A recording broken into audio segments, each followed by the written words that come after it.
Welcome back. Now PowerPoint does have a drawing menu, and this will allow you to use your mouse as if it were a drawing tool. What you would do is you would click over to the drawing tool that you want to use. You can determine what kind of color or thickness that you want, and you can then begin to use your mouse or drawing tool as a tool. And if you have a touch screen, you can use your stylus or your finger as your drawing device. So in this case, we can begin to use our drawing device, which is our mouse in this case. We can turn ink into text. So for example, if we were to write something that looked like a letter, we can then lasso that particular area, and then we can click on Turn Ink to Text. And that will turn our ink into a specific letter.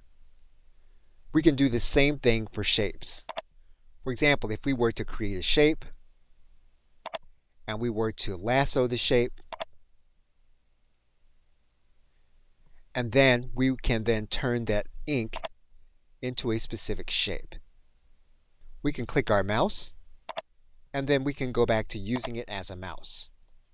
Now if you draw on your canvas in a specific sequence, PowerPoint will replay that sequence in the same order in which you created it. So for example, if we were to create some writing,